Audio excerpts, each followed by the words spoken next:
일본 최대의 제분회사 회장의 장녀로 태어나 온실 속 화초처럼 고귀하게만 자랐던 여인 쇼다 미치코.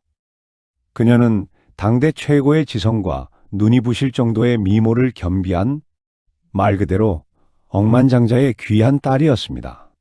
그런 그녀가 일본 왕실의 황태자와 테니스 코트에서 사랑에 빠졌을 때 전 세계는 이를 두고 세기의 로맨스라며 열광했습니다. 수천 년 왕실 역사상 처음으로 평민 출신의 신데렐라가 탄생했다며 세상 모든 여성이 그녀를 부러워했죠. 하지만 여러분, 그 화려한 궁궐의 문이 닫히는 순간 미치코의 삶은 동화가 아닌 잔혹한 현실이 되었습니다. 억만장자의 딸로 자라 구김살 하나 없던 그 당당한 여성이 어째서 시집간 지 몇 년 만에 목소리조차 나오지 않는 실어증에 걸려야 했을까요? 무엇이 그녀를 그토록 처참하게 무너뜨렸던 것일까요? 사랑 하나만을 믿고 들어갔던 금빛 감옥에서 40년이 넘는 세월 동안 자신을 죽이며 숨죽여 살아야 했던 미치코 상황후. 오늘 우리는 그 화려한 왕관 속에 감춰진 기록을 함께 따라가 보려 합니다. 오늘의 이야기 시작하기 전 구독과 좋아요 눌러주시고 지금 어디서 듣고 계신지 댓글로 남겨주시면 따뜻한 마음을 담아 계신 그곳에 평안과 행복이 깃들기를 응원하겠습니다. 자, 그럼 오늘의 이야기 시작하겠습니다. 1부 억만장자 집안의 공주. 1934년 10월 20일 도쿄. 한 여자아이가 태어났습니다. 이름은 쇼다 미치코였어요. 아버지는 일본 최대 제분회사 회장이었습니다.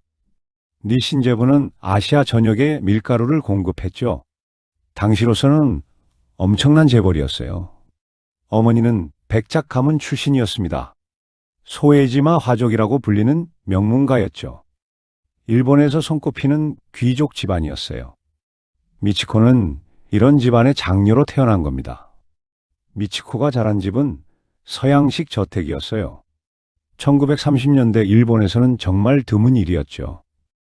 벽난로가 있었고 그랜드 피아노가 놓여 있었습니다. 아버지는 독일 유학을 다녀온 개혁적인 사람이었어요. 어린 미치코에게는 부족한 게 없었습니다. 개인 교습을 받았고 유럽 여행도 다녔어요. 최고급 사립학교에 다녔죠. 친구들도 모두 재벌가나 귀족 집안 자녀들이었습니다. 중학교부터 세이신 여자학교에 다녔어요. 가톨릭 재단의 명문 학교였죠. 황족과 화족 딸들이 다니는 곳이었습니다. 미치코는 그곳에서 고등학교까지 마쳤어요. 대학도 같은 재단의 세이신 여자대학에 갔습니다. 영문학을 전공했어요. 책을 사랑하는 소녀였거든요. 특히 영어로 된 시를 좋아했습니다. 공부도 잘했고 미모도 뛰어났어요. 테니스 실력이 일품이었죠. 피아노도 수준급이었고 승마도 할 줄 알았습니다. 대학에서는 학생회장까지 지냈어요. 도쿄 간다의 헌책방 거리를 자주 찾았습니다. 거기서 책을 사서 읽었어요. 영어 원서도 많이 읽었죠. 시를 쓰기도 했습니다. 친구들은 미치코를 동경했어요. 부유하고 아름답고 똑똑했으니까요. 게다가 성격도 좋았습니다. 누가 봐도 완벽한 여성이었죠. 1957년 3월 미치코는 대학을 졸업했습니다. 수석 졸업이었어요. 졸업식에서 졸업생 대표 연설을 했죠. 24살, 앞날이 창창한 여성이었습니다. 미치코에게는 모든 게 있었어요.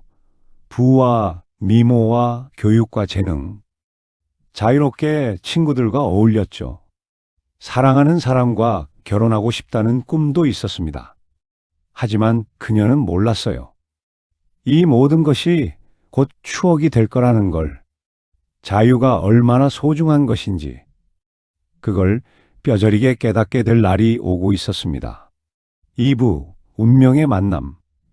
1957년 8월의 일이었습니다. 가루이자와는 일본의 유명한 피서지였어요. 그해 여름 테니스 토너먼트 대회가 열렸죠. 미치코도 참가했어요. 테니스는 그녀가 가장 좋아하는 운동이었으니까요. 그날 코트에는 특별한 관중이 있었습니다. 24살의 황태자 아키히토였어요. 황태자는 미치코를 보자마자 마음을 빼앗겼습니다. 우아하게 공을 치는 모습이 아름다웠죠. 환하게 웃는 얼굴도 매력적이었어요. 대회가 끝나고 황태자가 다가왔습니다. 미치코는 황태자를 알아봤어요. 하지만 평범하게 인사를 나눴죠. 황태자는 그런 모습이 더 좋았습니다. 자연스럽고 꾸밈 없는 태도가 마음에 들었어요. 그 후로 두 사람은 자주 만났습니다. 테니스를 치고 산책을 했죠. 황태자는 진지하게 미치코를 대했어요. 몇 달 후 청혼을 했습니다. 소식이 알려지자 난리가 났어요. 황태자가 평민 여성과 사랑에 빠졌다는 겁니다. 신문마다 미치코 사진이 실렸죠. 사람들은 이걸 신데렐라 스토리라고 불렀습니다. 전국이 들썩였어요. 미치 붐이 일어났죠. 여성들은 미치코처럼 입고 미치코처럼 머리를 했습니다. 누구나 미치코를 부러워했어요. 하지만 미치코의 집안은 조용했습니다. 특히 어머니 후미코의 표정이 어두웠어요. 후미코는 화족 출신이었죠. 황실이 어떤 곳인지 알고 있었습니다. 후미코는 딸을 불러 앉혔어요. 정말 괜찮겠느냐고 물었죠. 미치코는 대답했습니다. 사랑하는 사람과 함께라면 괜찮다고요. 하지만 어머니는 더 이상 말하지 못했어요. 딸의 행복한 얼굴을 보니 입이 떨어지지 않았습니다. 그저 딸을 꼭 안아줄 뿐이었죠. 청혼이 있고 얼마 지나지 않았어요. 쇼다 가문에 이상한 전화가 오기 시작했습니다. 협박 전화였어요. 감히 황태자의 청혼을 어떻게 할 거냐는 겁니다. 쇼다 가문은 아직 결정도 하지 않았어요. 신중하게 생각하고 있었죠. 너무 큰 결정이었으니까요. 하지만 우익들은 기다리지 않았습니다.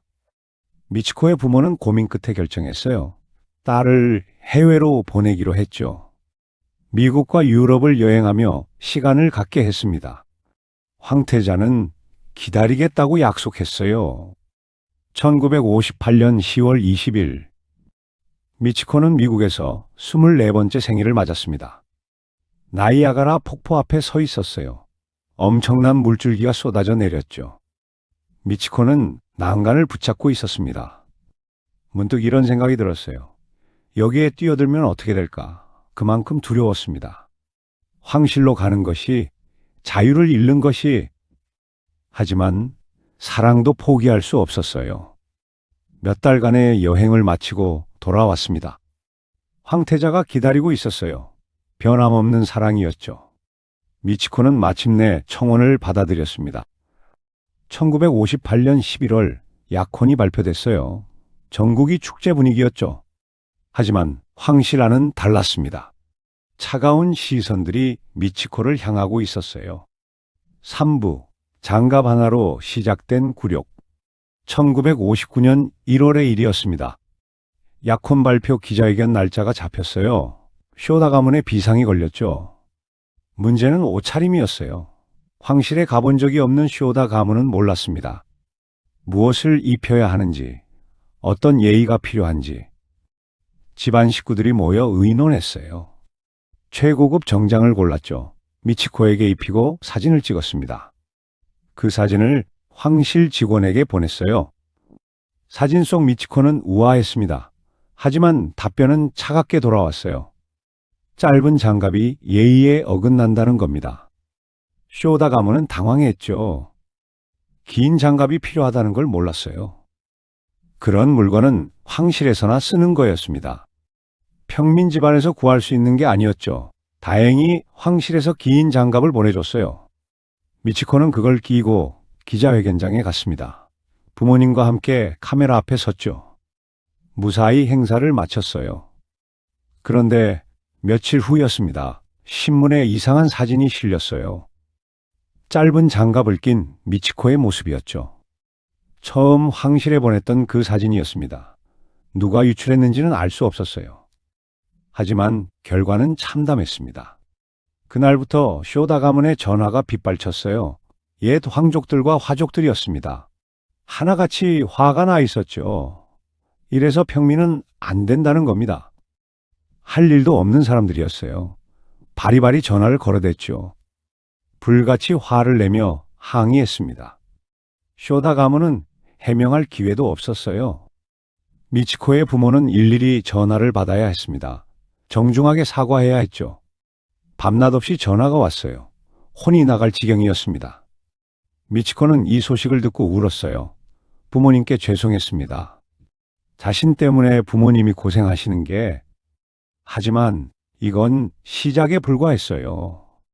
결혼 전에 또 다른 일이 있었습니다. 미치코는 아키히토와 함께 2세 신궁에 참배했어요. 2세 신궁은 황실의 조상신을 모신 곳이었죠. 신궁의 여성 신관이 그들을 맞았습니다. 이름은 기타 시라카와 후사코였어요. 메이지 천황의 딸이었죠. 후사코는 미치코를 차갑게 대했습니다. 인사도 제대로 받지 않았어요. 미치코를 쳐다보지도 않았죠. 이유가 있었어요. 후사코의 손녀가 원래 황태자비 후보였습니다. 시마즈 하츠코라는 화족 여성이었죠. 그런데 미치코에게 밀려난 겁니다. 할머니로서 분했을까요? 아니, 그래도 됐을까요? 미치코가 무슨 잘못을 했습니까? 단지 사랑에 빠졌을 뿐인데 말이에요. 약혼 기간 내내 조사가 이어졌습니다. 황실은 미치코의 집안을 철저히 조사했어요. 3대에 걸쳐서요. 혈통을 확인한다는 명목이었습니다. 가톨릭 신자라는 점도 문제가 됐어요. 황실은 신도를 믿었거든요. 미치코가 개종해야 한다는 말도 나왔습니다. 보수파들은 계속 반대했어요. 평민과의 결혼은 있을 수 없다고요. 황실의 순수혈통이 오염된다는 말까지 나왔습니다. 미치코는 이 모든 걸 견뎌야 했어요. 황실 규범 교육이라는 것도 받았죠. 실제로는 교육이 아니었습니다. 당신은 많은 것을 포기해야 한다는 경고였어요. 시어머니가 될 고준항우를 처음 만났습니다. 방 안의 공기가 얼어붙었어요. 고준항우는 미치코를 위아래로 훑어봤죠. 황태자비의 자격에 대해 물었습니다. 미치코는 최선을 다하겠다고 대답했어요. 고준항우는 코웃음만 쳤습니다. 약혼 발표까지 2년이 걸렸어요. 겨우 얻어낸 허락이었죠. 미치코는 이미 지쳐 있었습니다. 결혼도 하기 전에 말이에요. 약혼 반지를 끼던 날, 미치코는 어머니에게 물었습니다. 제가 정말 행복할 수 있을까요? 어머니는 대답하지 못했어요. 사부, 금빛 감옥. 1959년 4월 10일, 도쿄는 축제 분위기였습니다. 황태자의 결혼식이 있는 날이었죠. 1,500만 명이 TV 중계를 봤어요. 거리는 인파로 가득했습니다. 모두가 미치코를 보고 싶어 했죠. 평민 신데렐라의 결혼식이었으니까요. 미치코는 순백의 드레스를 입었어요. 정말 아름다웠습니다. 황태자는 그녀의 손을 꼭 잡았죠. 사랑이 보였어요. 국민들은 환호했습니다. 새로운 황실을 기대했어요. 평민 출신 황태자비가 황실을 바꿀 거라고 믿었죠. 하지만 황궁 안은 완전히 달랐습니다. 신혼 첫날 밤이었어요. 미치코는 자신의 방으로 안내됐습니다. 자신의 방이라고요? 네, 황태자와 따로였어요. 황실의 전통이라고 했습니다. 황태자 부부는 각자의 방을 쓴다고요? 미치코는 믿을 수 없었어요. 신혼부부가 따로 잔다니. 다음 날 아침 6시였습니다. 시녀가 미치코를 깨웠어요. 일과가 시작된다고 했죠. 미치코는 물었습니다. 제가 언제 일어날지는 제가 정할 수 없나요? 시녀는 고개를 저었어요. 황태자비의 일과는 정해져 있다고 했습니다. 아침 식사도 정해져 있었어요. 메뉴를 고를 수 없었습니다. 먹는 시간도 정해져 있었죠. 옷장을 열어봤어요. 옷들이 가득했습니다. 하지만 미치코가 고른 옷은 하나도 없었어요. 모두 국내청이 준비한 것들이었죠. 무엇을 입을지도 정해져 있었어요. 어떤 행사에는 어떤 옷을 입어야 한다고요. 미치코는 인형이 된 기분이었습니다. 친구에게 전화하고 싶었어요. 하지만 그것도 쉽지 않았습니다. 전화는 모두 기록됐어요. 누구와 무슨 얘기를 했는지 보고됐죠. 외출을 하려면 허가가 필요했어요. 혼자 나갈 수는 없었습니다. 항상 누군가 동행해야 했죠. 감시하기 위해서였어요. 읽는 책도 검열 대상이었습니다. 듣는 음악도 마찬가지였어요. 미치코가 무엇을 읽고 무엇을 듣는지 모두 보고됐습니다. 시어머니 고준항우는 예고 없이 찾아왔어요. 문도 두드리지 않았습니다. 그냥 문을 열고 들어왔죠. 며느리의 생활을 감시하기 위해서였어요. 방은 항상 정돈돼 있어야 했습니다. 물건 하나라도 제자리에 없으면 지적받았어요. 미치코는 긴장의 연속이었습니다. 궁여장 마키노 준코라는 여성이 있었어요. 동궁의 궁여장이었죠. 그녀는 미치코의 모든 것을 감시했습니다. 어디를 가고 누구를 만나고 무슨 말을 하는지 하나도 빠짐없이 보고했어요. 고준항우에게요? 미치코는 질식할 것 같았습니다. 숨 쉴 공간이 없었어요. 혼자만의 시간도 없었죠. 친정에 가고 싶었어요. 부모님이 보고 싶었습니다. 하지만 그것도 쉽지 않았어요. 황태자비는 황실 사람이니까요. 한 달이 지났습니다. 미치코는 깨달았어요. 자신이 결혼한 게 아니라는 걸. 감옥에 갇힌 거라는 걸요. 25살 여성이 잃은 건 자유였습니다. 선택할 권리였어요. 인간으로서의 존엄이었죠. 억만장자의 딸로 태어나서 뭐가 달라졌을까요? 아무것도 달라지지 않았습니다. 돈으로 살 수 없는 게 있었어요. 바로 자유였습니다. 오부, 평민 며느리의 작은 반란. 미치코는 가만히 있지 않았어요. 평민 출신이었기 때문에 보였습니다. 황실의 비합리적인 관습들이 왜 이렇게 해야 하죠? 미치코는 자주 물었어요. 하지만 대답은 항상 같았습니다. 황실의 전통이니까요. 국민들은 변화를 기대했어요. 신선한 바람이 불 거라고 믿었죠. 미치코도 그러고 싶었습니다. 첫 번째 시도는 모유 수유였어요. 제 아이는 제가 키우고 싶습니다. 미치코는 이렇게 말했죠. 600년 황실 전통을 깨는 시도였어요. 황실에서는 유모가 아이를 키웠거든요. 황태자비가 직접 젖을 물린다고요. 고준항우는 경악했습니다. 품위가 없다는 겁니다. 황태자비가 젖을 물리다니요. 국내청도 강력하게 반대했어요. 미치코는 물러서지 않았습니다. 아이 방에 자주 가려고 했죠. 하지만 그것조차 제지당했어요. 너무 자주 보면 아이가 나약해진다고요. 정해진 시간에만 만날 수 있었습니다. 하루에 30분. 그것도 유모가 지켜보는 가운데요. 친자식인데 말이에요. 두 번째 시도는 의전 간소화였어요. 황실 의례가 너무 복잡했습니다. 불필요한 것들이 많았죠. 국민들과 더 가까이 소통하고 싶었어요. 하지만 이것도 막혔습니다. 그것은 황실의 격을 떨어뜨립니다. 국내청 관계자들이 말했죠.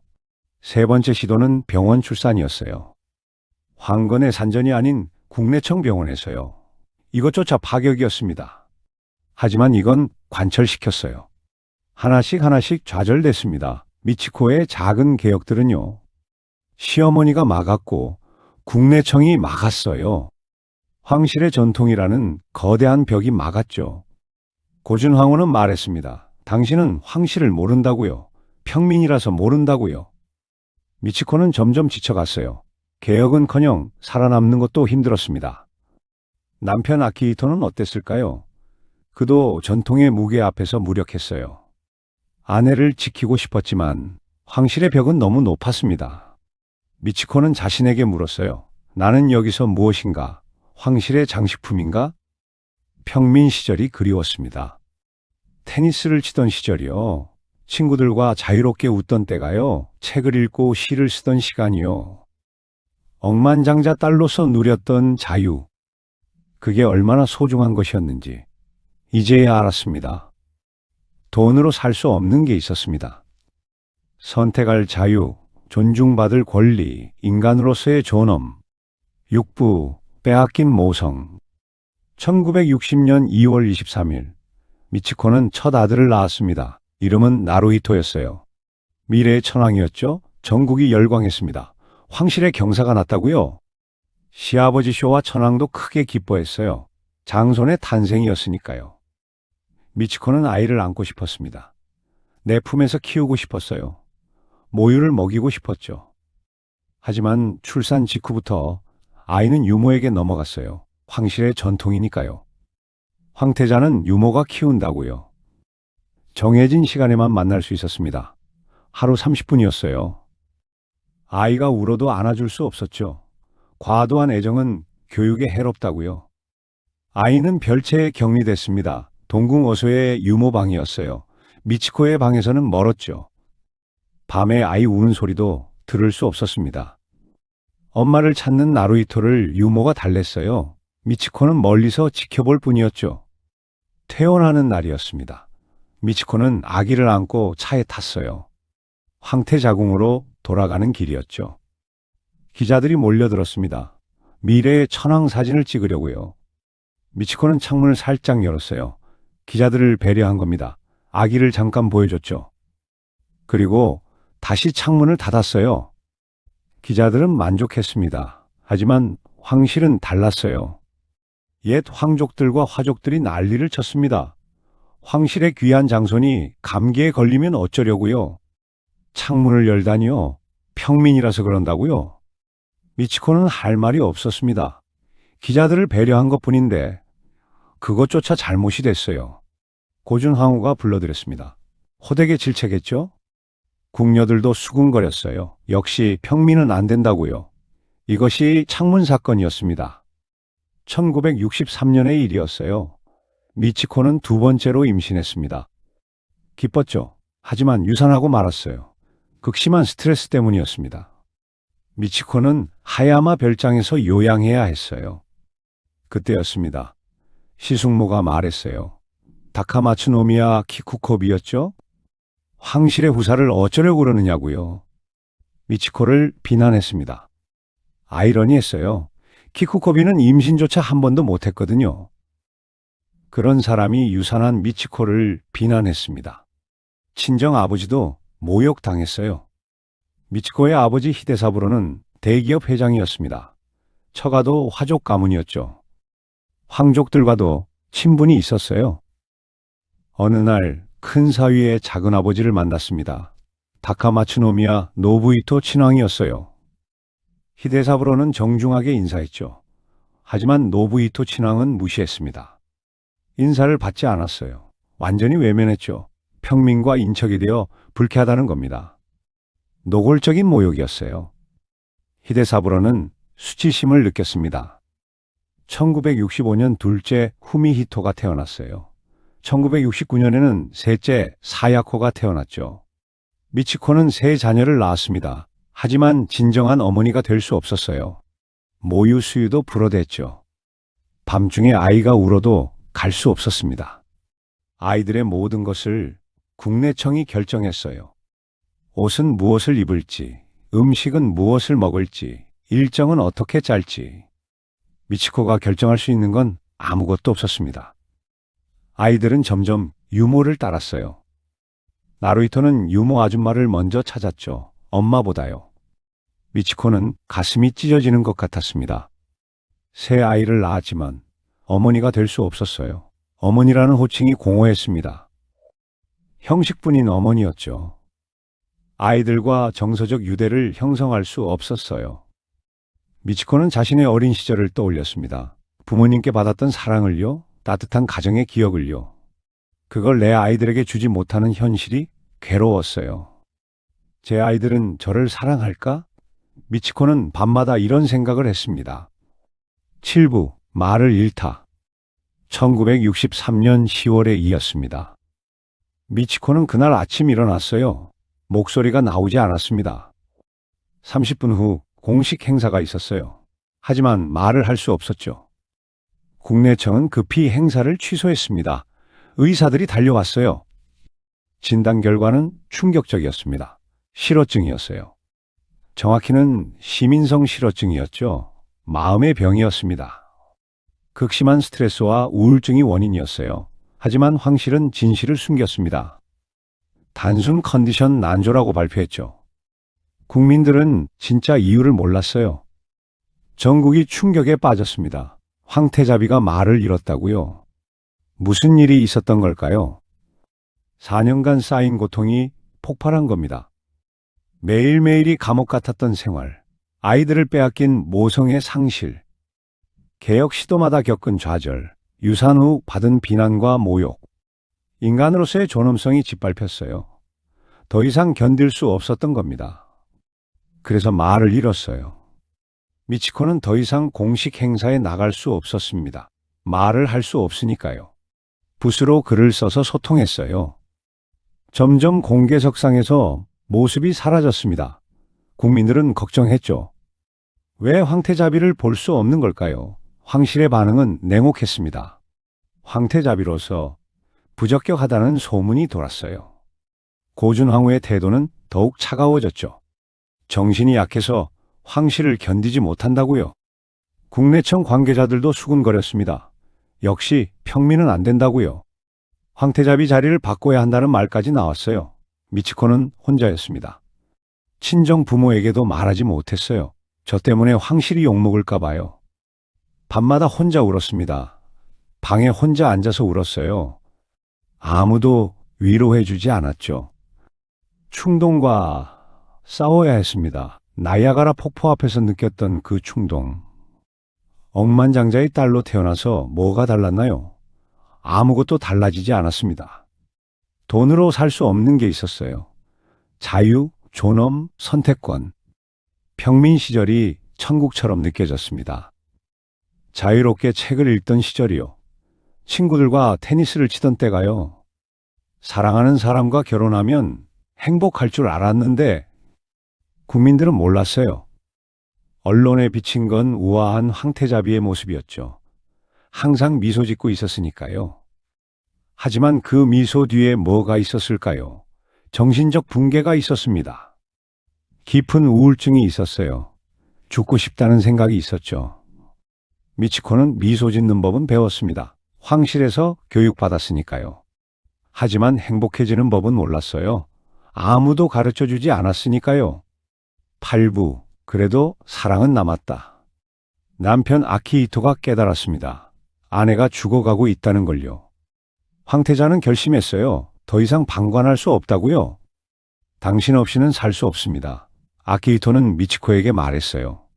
매일 그녀의 곁을 지켰죠. 처음으로 황실에 맞섰습니다. 어머니에게 말했어요. 미치코는 제 아내입니다. 국내청에도 말했죠. 제 아내를 괴롭히지 마시오. 고준황후는 놀랐습니다. 아들이 이렇게까지 나올 줄 몰랐거든요. 국내청 관계자들도 당황했어요. 아키히토는 매일 아내 방에 갔습니다. 손을 잡고 산책을 했어요. 미치코가 쓴 글을 읽어주고 답해줬죠. 점차 목소리가 돌아왔습니다. 처음에는 속삭임처럼 작았어요. 하지만 조금씩 커졌죠. 1964년 도쿄올림픽 무렵 미치코는 거의 회복했습니다. 다시 공식 행사의 모습을 드러냈어요. 하지만 마음의 상처는 남았습니다. 완전히 치유되지 않았어요. 그럴 수도 없었죠. 고준황후는 계속 미치코를 괴롭혔으니까요. 1989년 미치코는 황후가 됐습니다. 쇼와 천황이 서거했거든요. 아키히토가 천황이 됐고 미치코는 황후가 됐죠. 이제 시어머니로부터 해방될 줄 알았어요. 고준황후는 황태후가 됐으니까요. 하지만 현실은 달랐습니다. 고준황후는 계속 미치코를 괴롭혔어요. 언론을 동원했습니다. 온갖 비난을 퍼부었죠. 미치코 황후 때문에 쇼와 천황이 아끼던 숲이 파괴됐다고요. 토크 악당을 지으면서요. 사실이 아니었습니다. 연회와 행사도 미치코, 황후의 승낙이 없으면 진행되지 못한다고요. 미치코가 황실을 독재한다는 겁니다. 이것도 거짓이었어요. 한밤중에 과일을 깎으라거나 라면을 끓이라고 시킨다고요. 그래서 시종들이 쉴 틈이 없다고요. 말도 안 되는 비난이었습니다. 하지만 사람들은 믿었어요. 일부는 믿었죠. 미치코는 또다시 마음의 상처를 입었습니다. 1993년 10월 20일, 미치코의 59세 생일이었어요.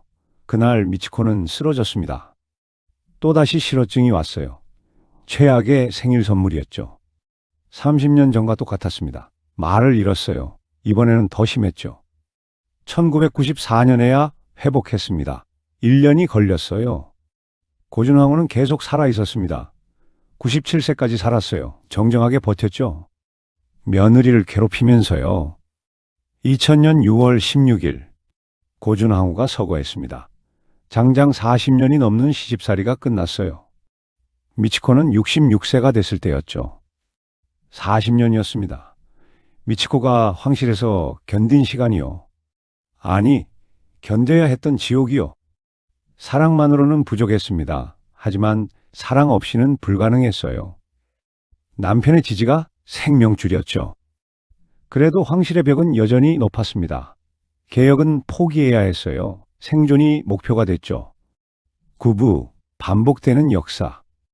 1993년 6월 9일, 장남 나루히토가 결혼했습니다. 신부는 오하다 마사코였어요. 마사코는 외교관이었습니다. 하버드를 졸업했고 옥스퍼드에서 유학했죠. 영어, 프랑스어, 독일어를 할 줄 알았어요. 엘리트 중에 엘리트였습니다. 나루히토가 청혼하자 마사코 집안은 거절했어요. 한 번이 아니었습니다. 여러 번 거절했죠. 마사코의 아버지 오하다 히사시는 고위 외교관이었어요. 황실이 어떤 곳인지 알고 있었습니다. 딸을 그곳에 보낼 수 없었죠. 하지만 나루히토는 포기하지 않았습니다. 계속 청원했어요. 결국 마사코는 승낙했죠. 나루히토의 외교관 경력을 살려주겠다는 약속을 믿고요. 미치코는 알고 있었습니다. 그 약속이 지켜지지 않을 거라는 걸요. 자신이 겪었으니까요. 마사코가 황실로 들어왔습니다. 미치코가 30년 전에 겪었던 일들이 반복됐어요. 황실의 감시와 통제, 자유를 빼앗김, 외교관 경력은 무용지물이 됐죠. 아무것도 할 수 없었어요. 더 큰 압박이 있었습니다. 아들을 낳아야 한다는 거였어요. 딸을 낳으면 안 됐습니다. 황실은 남자만 천황이 될 수 있었으니까요. 2001년 12월, 마사코는 딸을 낳았습니다. 아이코, 공주였어요. 아름다운 아기였죠. 하지만 황실은 실망했습니다. 아들이 아니라고요? 마사코에 대한 압박이 거세졌어요. 마사코는 무너지기 시작했습니다. 미치코가 겪었던 것과 똑같았어요. 2003년 12월, 마사코는 적응장애 진단을 받았습니다. 우울증과 스트레스성 장애였어요. 공식 행사에 나올 수 없게 됐죠. 미치코의 실어증과 비슷했습니다. 10부, 마침내 얻은 자유. 2016년 8월 8일, 천황 아키히토가 국민에게 말했습니다. 생전 퇴위를 하고 싶다고요. 충격적인 발표였어요. 일본 천황은 죽을 때까지 천황이었거든요. 생전 퇴위는 202년 만의 일이었죠. 82세의 천황은 말했습니다. 더 이상 천황의 직무를 수행하기 어렵다고요. 고령이라서요. 하지만 진짜 이유가 있었습니다. 지쳤던 거예요. 아내 미치코도 마찬가지였죠. 65년간 황실에서 살았습니다. 24세에 들어와서 90세가 다 됐어요. 충분히 역할을 다 했죠. 미치코도 퇴위를 원했습니다. 남편을 지지했어요. 이제 그만하고 싶었죠. 황실과 보수파는 반대했습니다. 천황이 퇴위한다는 건 있을 수 없다고요. 하지만 아키히토는 물러서지 않았어요. 결국 허락이 떨어졌습니다. 2019년 4월 30일로 퇴위일이 정해졌죠. 그날이 왔습니다. 아키히토와 미치코는 천황과 황후 자리에서 물러났어요. 상황과 상황후가 됐습니다. 새로운 시대가 시작됐어요. 레이와 시대였죠. 나루히토와 마사코가 새 천황과 황후가 됐습니다. 미치코는 85세였습니다. 드디어 자유를 얻었을까요? 완전한 자유는 아니었어요. 여전히 황실 구성원이었으니까요. 하지만 숨통은 트였습니다. 더 이상 공식 행사에 나가지 않아도 됐어요. 언론의 감시도 줄었죠. 남편과 함께 조용히 살 수 있게 됐습니다. 산책을 하고 책을 읽어요.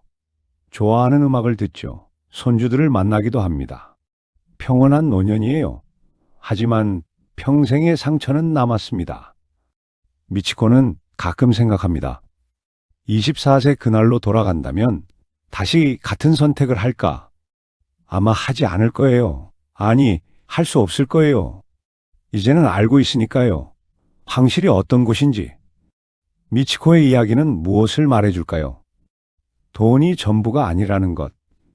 억만장자의 딸로 태어나도 부족한 게 없이 자라도 자유를 잃으면 행복할 수 없다는 것. 황금빛 감옥은 여전히 감옥입니다. 아무리 아름답게 꾸며도, 아무리 화려해 보여도 갇혀 있으면 고통스러워요. 일본 황실은 그런 곳이었습니다. 겉으로는 화려해 보였죠. 국민들은 부러워했어요. 황태자비가 되다니 얼마나 행운인가. 하지만 안은 달랐습니다. 여자가 살 수 없는 곳이었어요. 인간으로 대우받지 못하는 곳이었죠. 선택할 자유가 없는 곳이었습니다. 미치코는 24세에 그곳에 들어갔어요. 65년을 그곳에서 살았죠. 이제 90세가 다 됐습니다. 아름다웠던 24세 여성이 지쳐버린 90세 노인이 됐어요. 무엇을 얻었을까요? 황후라는 지위를 얻었죠. 국민들의 존경을 받았어요.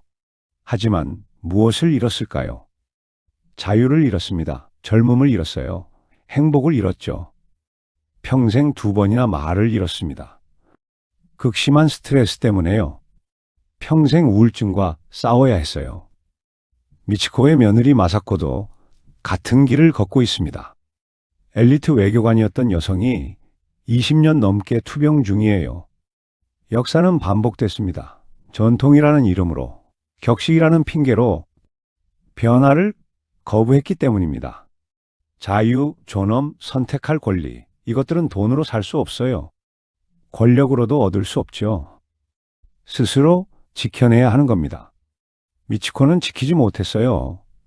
황실이라는 거대한 시스템 앞에서요. 하지만 그녀의 이야기는 남았습니다. 경고로 남았어요. 아무리 화려해 보이는 곳이라도 자유가 없으면 지옥이 될 수 있다고 교훈으로 남았죠. 여성도 인간이라고, 존중받아야 한다고, 선택할 권리가 있다고. 미치코는 지금 조용히 살고 있습니다. 남편과 함께요. 평생을 함께한 남편과요. 사랑만으로는 부족했습니다. 하지만 사랑이 없었다면 견딜 수 없었을 거예요. 미치코의 이야기는 끝나지 않았습니다. 며느리 마사코에게서 계속되고 있어요. 손녀들에게도 이어질 겁니다. 황실이 변하지 않는 한 이 비극은 반복될 거예요. 우리는 무엇을 배워야 할까요? 자유의 소중함을 배워야 합니다. 당연하게 여기던 것들의 가치를요. 아침에 언제 일어날지 정할 수 있는 것, 무엇을 입을지 고를 수 있는 것, 친구에게 전화할 수 있는 것, 내 아이를 내 품에 안을 수 있는 것, 이 모든 게 얼마나 소중한지 잃고 나서야 알게 되죠. 미치코는 24세에 모든 걸 잃었습니다. 90세가 돼서야 돌려받았어요. 하지만 이미 늦었죠. 여러분은 어떤가요? 지금 가진 자유를 소중히 여기고 계신가요? 미치코의 이야기가 말해줍니다. 자유는 공짜가 아니라고요. 지켜내야 하는 거라고요. 그리고 사랑만으로는 부족하다고요. 존중이 필요하다고요. 평등이 필요하다고요. 억만장자의 딸도 견디지 못했던 곳, 일본 황실. 그곳은 지금도 변하지 않았습니다. 여전히 여성들이 고통받고 있어요. 언제쯤 변할까요? 아무도 모릅니다. 하지만 미치코의 이야기는 남을 겁니다. 경고로, 교훈으로, 증언으로, 그것만으로도 의미가 있지 않을까요? 미치코는 오늘도 조용히 살아갑니다. 90년의 삶을 뒤돌아보며 무엇을 생각할까요? 그날의 선택을 후회할까요? 아마 복잡할 거예요. 사랑했던 사람과 함께 했으니까요. 아이들도 낳았으니까요. 하지만 대가가 너무 컸습니다. 자유를 잃었어요. 행복을 잃었죠. 자기 자신을 잃었습니다. 그래도 살아남았습니다. 90세까지요. 그것만으로도 대단한 일이에요. 많은 사람들이 중간에 무너졌을 테니까요. 미치코는 강한 사람입니다. 동시에 불행한 사람이에요. 강해야만 살아남을 수 있는 곳에 있었으니까요. 이것이 미치코의 이야기입니다. 다음에 더 좋은 이야기로 다시 찾아뵙겠습니다. 감사합니다.